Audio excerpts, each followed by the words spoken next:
Hi friends, எல்லாத்துக்கும் வணக்கம். Welcome to Nifty times now. Friends, நம்ம சேனலுக்கு சப்போர்ட் பண்ணுற ஒவ்வொருத்தருக்கும் என்னோடய மனமார்ந்த நன்றி. நம்மளோட சேனலுக்கு ஒரு லைக் பண்ணுங்கள், ஒரு கமெண்ட் பண்ணுங்கள், முடிஞ்சால் நம்ம சேனலுக்கு ஒரு தம்ஸ் அப் கொடுங்க. நம்ம சேனல் இம்ப்ரூவ் ஆகிறதுக்கு அது ரொம்ப யூஸ்ஃபுல்லாக இருக்கும். இப்போது இன்றைக்கி என்ன டாபிக் பேச போகிறோம் அப்படின்னு கேட்டிங்கன்னா, இந்த மந்த்து ரிசல்ட் வந்துடுச்சு. இதில் பாருங்கள், பிஎஸ் இண்டியா எடுத்து வச்சுருக்கேன். இந்த பிஎஸ் இண்டியாவில் நிறைய ஸ்டாக்ஸ் அப்படியே கண்டினியூவாக உங்களுக்கு ரிசல்ட் வந்துகிட்டே இருக்கும். அதே மாதிரி என்எஸ் இண்டியாவிலையும் நிறைய ஸ்டாக்ஸ் ரிசல்ட் வந்துகிட்டே இருக்கும். இந்த மந்த்து ரிசல்ட்டு ஸ்டார்ட் ஆகிடுச்சு. இதில் பாருங்கள், ஈவெண்ட் காலண்டர் அப்படின்னு சொல்லி கொடுத்துருக்கோம். இதில் நிறைய ஸ்டாக்ஸ் வரும். எல்லா ஸ்டாக்ஸுமே என்எஸ் இண்டியாவில் இருக்கக்கூடிய எல்லா ஸ்டாக்ஸுமே உங்களுக்கு இதில் வந்துகிட்டே இருக்கும். அதுக்கான டேட்டு கொடுத்துருப்பாங்க. இப்போது டாபர் இருக்குன்னா அது என்றைக்கு ரிசல்ட்டு அப்படின்னு சொல்லிட்டு அதுக்கான டேட்டும் கொடுத்துருப்பாங்க. இதே பிஎஸ்சியில் போனீங்கன்னா, பிஎஸ்சியில் நிறைய small cap and mid cap and blue chip company எல்லாமே இருக்கும். பிஎஸ்சியில் கோடு கொடுத்துருப்பாங்க அண்டு நேமும் கொடுத்துருப்பாங்க. அதில் ரிசல்ட்டோட டேட்டு எல்லாமே இதுக்குள்ளே கொடுத்துருப்பாங்க. நீங்கள் தனியாக ஒரு மணி கண்ட்ரோல் மாரி வெப்சைட் போய் பார்த்தீங்கனாலும் அங்கேயும் உங்களுக்கு ரிசல்ட் காலண்டர் கொடுத்துருப்பாங்க. இதில் என்ன ஒரு விஷயம்னாக்கா, இந்த ரிசல்ட் காலண்டரை ஃபாலோ பண்ணக்குள்ள நிறைய விஷயம் இருக்குது. நீங்கள் ஏதாவது ஒரு ஸ்டாக்ஸில் போர்ட்ஃபோலியோ வச்சுருக்கீங்க அப்படின்னா, அந்த ஸ்டாக்ஸுக்கு இந்த மாதம் என்ன ரிசல்ட் வரப்போகுது அப்படின்னு சொல்லி ஆர்வமாக நீங்கள் பார்ப்பீங்க. அப்படி இல்லைன்னா, பெரிய பெரிய கம்பெனிகள் என்ன ரிசல்ட் கொடுக்க போகிறாங்க, அதை பேஸ் பண்ணி தான் மார்க்கெட்டோட மூவ்மெண்ட்டே இருக்க போகுது அப்படின்னு சொல்லி எதிர்பார்ப்பாங்க. ஃபார் எக்ஸாம்பிள், டிசிஎஸ் ரொம்ப நல்ல ஒரு ரிசல்ட்டு கொடுத்துச்சுனாக்கா, ஒட்டுமொத்த ஐடி செக்டருமே நல்ல ரிசல்ட்டு கொடுக்கும் அப்படின்னு சொல்லி எதிர்பார்ப்பாங்க. அதேமாரி மோட்டார் செக்டரில் ஃபஸ்ட்டு எது வருதோ அது நல்ல ஒரு ரிசல்ட்டு கொடுத்துச்சுனாக்கா, ஒட்டுமொத்த மோட்டார் செக்டரும் இந்த டைமு நல்லா பர்ஃபார்ம் பண்ணியிருக்கு அப்படின்னு சொல்லி எடுத்துக்குவாங்க. அதேமாதிரி பேங்கிங் செக்டரில் ஹெச்டிஎஃப்சி பேங்க் நல்ல ரிசல்ட்டு கொடுத்தாங்கன்னா, எல்லா பேங்கிங்குமே நல்ல ரிசல்ட் இருக்கும்னு சொல்லி ஒரு எதிர்பார்ப்பு தான். அதனால் இந்த ரிசல்ட் ரொம்ப முக்கியமானது. மார்க்கெட்டுக்கு பொதுவாக நிஃப்டிக்கு மார்க்கெட்டுக்கு எந்த ஒரு நியூஸும் இல்லாத சமயத்தில் இந்த ரிசல்ட்டு தான் ஒட்டுமொத்த மார்க்கெட்டையே மூமெண்ட்டு கொடுக்கும். ஏன்னா ரிசல்ட்டு நல்லா வருது, ஸ்டாக்ஸ் எல்லாம் நல்லா பூம் ஆகுது அப்படின்னா நிஃப்டியும் நல்லா மூமெண்ட்டு கொடுக்கும். அதேமாரி ரிசல்ட்டு சரியில்லை, ஸ்டாக்ஸ் எல்லாம் ஃபால் ஆகுது அப்படின்னா நிஃப்டி நல்லா பர்ஃபார்மன்ஸ் கொடுக்காது, கீழே இறங்க தான் செய்யும். ஏன்னா ஸ்டாக்ஸோட வெயிட்டேஜ் தான் நிஃப்டியோட மூமெண்ட்டு. அதனால் இந்த மந்த்து பாருங்கள், எல்லாமே ரிசல்ட்டு வர ஆரம்பிச்சிடுச்சு. இதுலேயும் குறிப்பாக இந்த ரிசல்ட்டு கவுண்டரை நம்ம ரெண்டாக பிரிச்சுக்கலாம். ஒன்று இன்வெஸ்டருக்கான ரிசல்ட்டு, இன்னொன்று ட்ரேடருக்கான ரிசல்ட்டு. இதில் நீங்கள் தெளிவாக இருக்கணும். ஒரு இன்வெஸ்டருக்கான ரிசல்ட் என்ன நடக்கும், எந்த ஸ்டாக்ஸ் எல்லாம் அவங்க போர்ட்ஃபோலியோ வச்சுருக்காங்களோ அந்த ஸ்டாக்ஸில் என்ன ரிசல்ட் வரப்போகுது, பாசிட்டிவ் ரிசல்ட்டா நெகட்டிவ் ரிசல்ட்டா அப்படின்னு சொல்லிட்டு அதை அவங்க கவனமாக ஃபோக்கஸ் பண்ணுவாங்க. ஒரு ட்ரேடரை பொறுத்த வரைக்கும் அவங்க எஃப்&ஓ ட்ரேடர், ஃபியூச்சர் அண்ட் ஆப்ஷனில் ட்ரேடிங் பண்ணக்கூடியவங்க. அவங்க என்ன பண்ணுவாங்கனாக்கா, எஃப்&ஓவில் இல்லாத ஸ்டாக்ஸை அவங்க ஃபாலோ பண்ண மாட்டாங்க. எதெல்லாம் எஃப்&ஓக்குள்ளே இருக்கோ அந்த ஸ்டாக்ஸோட ரிசல்ட்டை மட்டும்தான் ஃபோக்கஸ் பண்ணுவாங்க. ஏன்னா அவங்களோட பர்பஸ் ட்ரேடிங்கு.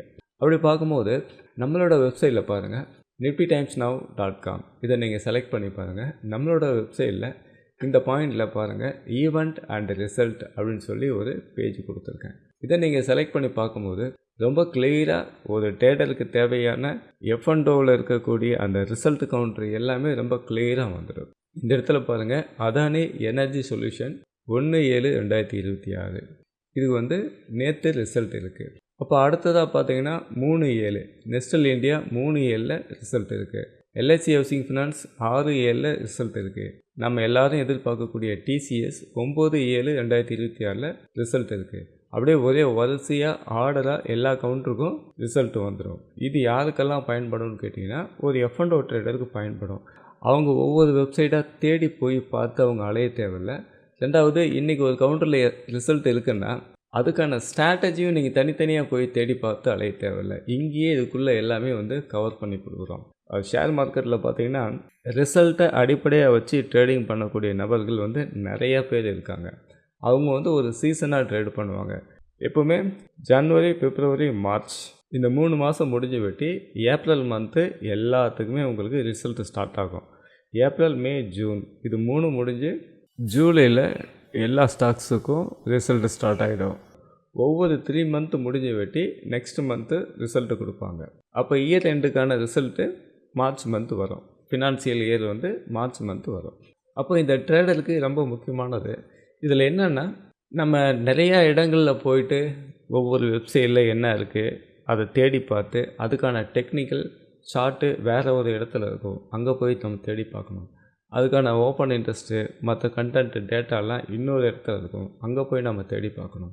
அப்படி எதுவும் இல்லாமல் நம்ம என்ன பண்ணியிருக்கோம், ஒரே பேஜில் கவர் பண்ணியிருக்கோம், ஒரே ஆர்டராக கவர் பண்ணியிருக்கோம். அப்போது இன்றைக்கி ரிசல்ட்டு என்ன இருக்குது அப்படின்னாக்க அதானி எனர்ஜி சொல்யூஷன் இருக்குது. அப்போ அடுத்து பார்த்திங்கன்னா இன்றைக்கி டேட்டு 2/7, இன்றைக்கி எதுவும் ரிசல்ட்டு கிடையாது. நான் சொல்கிறது எஃப்என்டோ ஸ்டாக்ஸுக்கு மட்டும் சொல்கிறேன். ஏன்னா நம்ம ஆரம்பத்திலே பிரிச்சிட்டோம். இன்வெஸ்டருக்கான ரிசல்ட் ஸ்டாக்ஸ் வேறு, எஃப்என்டோவுக்கான ரிசல்ட் ஸ்டாக்ஸு வேறு. இப்போ எஃப்என்டோவில் 215 ஸ்டாக்ஸ் ட்ரேடிங் ஆகுது. உண்மை சொல்லப்போனால் 210 ஸ்டாக்ஸ் எஃப்என்டோவிலையும் 5 இன்டெக்ஸ், மொத்தம் 215 இன்டெக்ஸில் ட்ரேடிங் ஆகுது. அதாவது எஃப்என்டோவில் ட்ரேடிங் ஆகுது. அதே நேரத்தில் பர்பஸ் என்ன அப்படின்றத க்ளியராக நம்ம இந்த இடத்துல கொடுக்குறோம். இது எல்லாமே ரிசல்ட்டு அப்படின்றத நீங்கள் எடுத்துக்கக்கூடாது.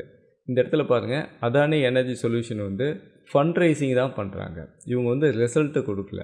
அடுத்து பாருங்கள், நெஸ்டல் இந்தியா டிவிடெண்ட் தான் கொடுக்குறாங்க. இவங்க ரிசல்ட்டு கொடுக்கல.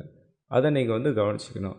அடுத்ததாக டிசிஎஸ் பாருங்கள், ஃபினான்ஷியல் ரிசல்ட்டும் கொடுக்குறாங்க, அதே நேரத்தில் டிவிடெண்ட்டும் கொடுக்குறாங்க. இது கிளியராக இந்த இடத்துல நம்ம மென்ஷன் பண்ணிட்டுறோம். அடுத்து எல்டிஎஃப், எல்டிஎம் இது ரெண்டும் பார்த்திங்கன்னா ரிசல்ட்டை மட்டும்தான் கொடுக்குறாங்க. இவங்க டிவிடெண்ட்டு கொடுக்குறேன்னு சொல்லி அனௌன்ஸ்மெண்ட் பண்ணல. சரியா? இப்போ இந்தமாதிரி விஷயங்கள்லாம் நீங்கள் இங்கேயே பார்த்துக்கலாம்.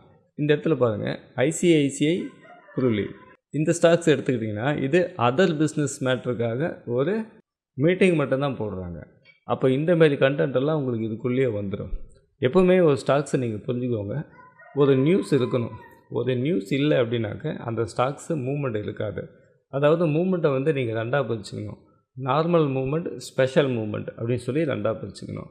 ஒரு ஸ்டாக்ஸுக்கு எந்த ஒரு நியூஸுமே இல்லைன்னா அது எவ்ரிடே நடக்கக்கூடிய ஆக்டிவிட்டீஸாக இருக்கும். நார்மலான ஒரு மூவ்மெண்ட் இருக்கும். எவ்ரிடே சாதாரண ஒரு குறிப்பிட்ட குவான்டிட்டி பையோ செல்லோ இந்தமாரி நடந்துக்கிட்டே இருக்கும். அதே நேரத்தில் அந்த ஸ்டாக்ஸுக்கு நல்ல ஒரு நியூஸ் வருது, ஒரு ஈவெண்ட் வருது அப்படின்னா சராசரியாக ட்ரேடிங் நடக்கக்கூடிய வால்யூமை விட பல மடங்கு அதிகமாக நடக்கும். அதுக்கு என்ன வேணும், நமக்கு நியூஸ் வேணும். அந்த நியூஸ் எங்கேருந்து வரும்? ரிசல்ட்டு, டிவிடெண்ட்டு கொடுக்குறது, அதர் பிஸ்னஸ் மேட்ரு, சரிங்களா, போனஸ் கொடுக்குறது, ஸ்டாக் ஸ்ப்ளிட் பண்ணுறது, இந்தமாரி விஷயங்கள்லேருந்து நமக்கு அதில் நிறைய வரும். அப்போ உங்களுக்கு ரொம்ப கிளியராக பாருங்கள், ரிசல்ட்டை பேஸ் பண்ணி ட்ரேட் பண்ணணும்னு நினைக்கிறவங்களுக்கு ரொம்ப கிளியராக பாருங்கள். இந்த இடத்துல ரொம்ப ஈஸியாக யூசர் ஃப்ரெண்ட்லியாக கொடுத்துருக்கோம். ஃபார் எக்ஸாம்பிள், டிசிஎஸ் இப்போ ரிசல்ட்டு வர ஆரம்பிச்சிருச்சு. இங்கே என்ன பண்ணியிருக்காங்க, ஃப்யூச்சர் கான்ட்ராக்டில் பாருங்கள், இப்போவே 7055 கான்ட்ராக்ட்டு பொசிஷன் க்ரியேட் பண்ணி வச்சுட்டாங்க. ஆனால் ரிசல்ட் என்றைக்கு வருது? 9ஆம் தேதி வருது. இன்றைக்கி தேதி 2. இந்த இடத்துல பாருங்கள், இன்றைக்கி 2/7. அப்போது கொஞ்சம் முன்னாடியே இவங்க தயாராகிறாங்க. அதே நேரத்தில் கால் சைடு பாருங்கள், 16,184 கான்ட்ராக்ட் க்ரியேட் பண்ணி வச்சுட்டாங்க. புட் சைடு 6,885 கான்ட்ராக்ட்டு க்ரியேட் பண்ணி வச்சுட்டாங்க. இதெல்லாம் ஒரு முக்கியமான பாயிண்ட்டு. இப்போ இந்த டேட்டாவை நீங்கள் ஃபாலோ பண்ணி நீங்கள் படிச்சுக்கிட்டே வரும்போது ரிசல்ட் அன்னைக்கு இது எப்படி ரியாக்ட் ஆகுன்றது ஆல்மோஸ்ட் உங்களால் புரிஞ்சிக்க முடியும். அதே நேரத்தில் 2010 கால் ஆப்ஷனில் பாருங்கள், 2789 கான்ட்ராக்டும், 2040 கால் ஆப்ஷனில் 947 கான்ட்ராக்டும், 2000 புட் ஆப்ஷனில் 2754 கான்ட்ராக்டும் க்ரியேட் பண்ணியிருக்காங்க. இதோட ஹைலைட்டே நீங்கள் கவனிச்சு பாருங்கள். புட் சைடு மட்டும் என்ன பண்ணுறாங்க, ரொம்ப தூரமாக அவுட் ஆஃப் த மணிக்கு போகிறாங்க. 1900 புட் ஆப்ஷனில் போயிட்டு தான் 1227 கான்ட்ராக்ட்டு க்ரியேட் பண்ணியிருக்காங்க. அப்போ இதிலேருந்து உங்களுக்கு ஒரு சைக்காலஜி புரியும். அப்படி புரியல அப்படின்னா நம்மளோட கிளாஸஸ் ஜாயின் பண்ணுங்கள். ஆப்ஷன் ட்ரேடிங்கில் ஓப்பன் இன்ட்ரெஸ்ட் எப்படி யூஸ் பண்ணோம் அப்படின்னு சொல்லி நம்ம மாஸ்டர் கிளாஸஸ் எடுக்கிறோம். தேவைப்படுறவங்க காண்டாக்ட் பண்ணுங்கள். என்னோடய வீடியோவுக்கு கீழே மொபைல் நம்பர் கொடுத்துருக்கேன், வாட்ஸ்அப் லிங்க் கொடுத்துருக்கேன். தேவைப்படுறவங்க கூப்பிட்டு பேசுங்க. உங்களுக்கு தேவையான எல்லா இன்ஃபர்மேஷனும் நான் கொடுக்குறேன். அது மட்டும் கிடையாது, லைவில் உங்களுக்கு ஜிமீட் அப்டேட் இருக்குது. அந்த லைவில் உங்களுக்கு ப்ராக்டிஸும் கொடுக்கப்படும். நல்லா புரிஞ்சுக்கோங்க, லைவ் மார்க்கெட்டில் நீங்கள் பை பண்ணுங்கள், செல் பண்ணுங்கன்னு சொல்லி எந்த காரணத்தை கொண்டும் டிப்ஸு கொடுக்க மாட்டோம். அதேமாரி இந்த டேட்டாவிலையும் நீங்கள் பை பண்ணுங்கள், செல் பண்ணுங்கன்னு சொல்லி சிக்னலாக வராது. எல்லாமே டேட்டாவாக தான் வரும். அந்த டேட்டாவை எப்படி யூஸ் பண்ணுறோன்றதை சொல்லிக் கொடுப்போம். இது உங்களுக்கு மிகப்பெரிய ஒரு நாலேஜை கொடுக்கும். மார்க்கெட்டில் உங்களுக்கு நல்ல நாலேஜ் உங்களுக்கு வரும்போது எமோஷ்னல் குறையும். மார்க்கெட்டில் லாஸ் ஆகிறதுக்கு முக்கியமான காரணமே எமோஷ்னல் தான். அந்த எமோஷ்னல் ஏன் வருதுன்னு கேட்டிங்கன்னா, மார்க்கெட்டில் நல்ல ஒரு புரிதல் இல்லாதனால தான் உங்களுக்கு அந்த எமோஷ்னல் வருது. அப்போ நீங்கள் மார்க்கெட்டை நல்லா ப்ராக்டிஸ் பண்ணி நல்லா புரிஞ்சுக்கிட்டும் போது இந்த மார்க்கெட் இப்படி தான் நடக்கும்ன்றது ஆல்ரெடி உங்களுக்கு புரிதல் இருக்கும். அப்போ உங்களுக்கு எமோஷனல் தானாக வந்து குறைய ஆரம்பிக்கும். தேவைப்படுறவங்க காண்டாக்ட் பண்ணுங்கள். உங்களுக்கு தேவையான இன்ஃபர்மேஷன் கொடுக்குறேன். இந்த வீடியோ பற்றின கருத்துக்களை மறக்காமல் கீழே ஒரு கமெண்ட் கொடுங்க, ஒரு லைக் போடுங்க. என்னோடய சேனலுக்கு ஒரு தம்ஸ் அப் கொடுங்க. என்னோடய சேனல் இம்ப்ரூவ் ஆகிறதுக்கு அது ரொம்ப யூஸ்ஃபுல்லாக இருக்கும். ஃப்ரெண்ட்ஸ், ஃபைனலாக டிஸ்க்ளைமர், இந்த வீடியோவில் சொல்லப்பட்ட கண்டென்ட் எல்லாமே ஒரு எஜுகேஷ்னல் பர்பஸ்க்காக தான் நம்ம க்ரியேட் பண்ணியிருக்கோம். எந்த இடத்துலையும் நீங்கள் வாங்குங்க, விற்குங்க அப்படின்னு சொல்லி ஒரு ரெக்கமெண்ட் கொடுக்கறதில்ல. எந்த இடத்துலையும் பைசல் பற்றி நம்ம பேசுறதில்ல. மார்க்கெட்டில் என்ன நடக்குது அப்படின்னு சொல்லி அதை டேட்டாவை அடிப்படையாக வச்சு பேசுகிறோம். அதுதான் நம்ம சேனலோட ஸ்பெஷல். மற்றபடி இது ரெக்கமெண்டேஷன் கிடையாது. இது ஒரு எஜுகேஷ்னல் பர்பஸ்க்கான வீடியோ அப்படின்றத நான் சொல்லிக்கிறேன். நீங்கள் ட்ரேடிங் பண்ணும்போது உங்களோட ஃபினான்ஷியல் அட்வைசரை மீட் பண்ணி அவர்கிட்ட நீங்கள் ஆலோசனை கேட்டுட்டு அதுக்கப்புறமா ட்ரேடிங் பண்ணுங்கள். அதுதான் உங்களுக்கு மிக சிறந்த ஒரு வழிகாட்டியாக இருக்கும். இந்த வீடியோ உங்களுக்கு ரொம்ப யூஸ்ஃபுல்லாக இருந்திருக்கும் நம்புகிறேன். தேங்க்ஸ் ஃபார் வாட்சிங்.